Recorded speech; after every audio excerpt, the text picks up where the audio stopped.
Los Estados Unidos que dan tantas lecciones de libertad a Cuba. Leemos a Francisco Rodríguez, Paquito el de Cuba, dice: si sigue la censura de Trump a medios que lo critican, van a necesitar allá una prensa independiente financiada por China y Rusia.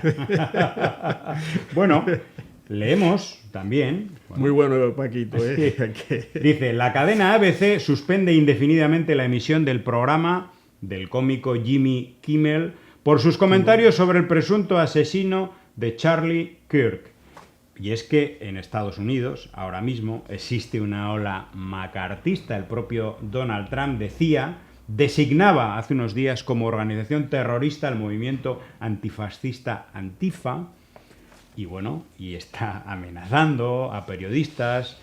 Este presentador ha sido retirado de ABC por las presiones del gobierno de Donald Trump y de la Comisión Federal de Comunicaciones de Estados Unidos, que amenazó con tomar medidas contra la cadena. Bueno, ¿cuál es el pecado que cometió este presentador? Bueno, pues hablar sobre Charlie Kirk, esta persona adepto a Trump y a MAGA, comunicador social, que fue asesinado hace unos días, y decir que quien le había asesinado no era una persona de izquierdas, no era un inmigrante, no, era uno de los suyos. Era uno que respaldaba a Trump, amante de las armas, etcétera, etcétera. De familia republicana. Etcétera, etcétera. Es decir, dijo la verdad. Bueno, pues se lo han cargado. Pero luego nos dicen que hay libertad de expresión y libertad de prensa y libertad de no sé qué, libertad de no sé qué. Pero luego la ciudadanía de Estados Unidos no puede viajar, por ejemplo, a Cuba.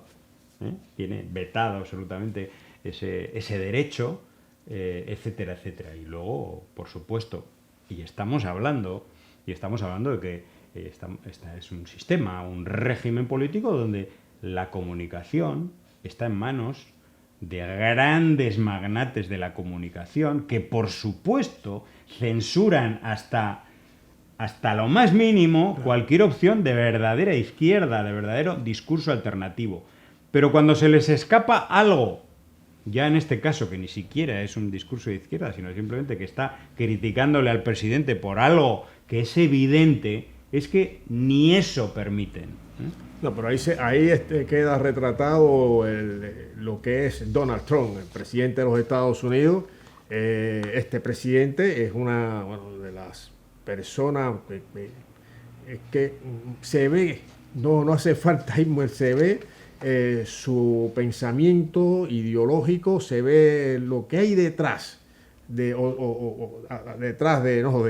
del traje, de la corbata, de su vestimenta, realmente lo que hay. Si él prohíbe o está, digamos, contra las organizaciones antifascistas, nazifascistas, quiere decir que es un fascista. Que es un fascista.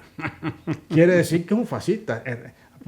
Se pondrá el traje y la corbata y dirá que la libertad, no, todo es mentira, es un engaño, es un verdadero engaño, lo estamos diciendo hace ya bastante tiempo, es un engaño, la democracia, toda esta cantaleta es mentira, la utilizan políticamente contra naciones pequeñas, contra pueblos pequeños y también contra otros que ellos saben que pueden dominar. Entonces le imponen algo que en realidad ellos no cumplen, pero le imponen algo porque es lo que le permite mantener una injerencia en los asuntos internos de países supuestamente libres, independientes y soberanos. Supuestamente hay que ver América Latina y el Caribe cómo está y lo que hay ahí. Que tienen modelos capitalistas y tienen también el sistema, digamos, electoral que Estados Unidos valida como el bueno, y no es así. O sea, valida lo que le conviene, valida lo que responde fielmente a los intereses geopolíticos, hegemónicos de esa potencia imperialista. Entonces aquí vemos que pues, clarísimo. censura o despiden o apartan a una persona que sencillamente habla posiblemente verdades contra esta persona asesinada. Es decir, pero asesinada, pero no es un cualquiera, es un joven se le reconoce que aportó mucho a la campaña de Donald Trump y que posibilitó la victoria del magnate. Es decir, que era amigo de Donald Trump. Pero una persona racista, homófoba, misógina. Todo. No hay partidaria derecho de la libertad de portar armas, que luego acabaron con su vida. Exactamente. No, nadie merece ser asesinado. Pero hay que ver, el pero es que esta lo persona que contribuyó él mismo contribuyó él mismo a su forma de morir. Exactamente. Bueno, pues aquí despedimos este programa. Mucha solidaridad con el pueblo cubano en estos tiempos difíciles, acompañando la realidad cubana, sus dificultades y también los intentos por salir de esta situación. Desde luego, desde el movimiento de solidaridad, que es lo que vemos a diario, hay muchísimo movimiento, valga la redundancia, muchísimas campañas de apoyo en estos momentos material y también de apoyo político, de denuncia del bloqueo criminal de Estados Unidos contra la isla. Así que hasta el próximo programa. Hasta el próximo. Disparando vengo.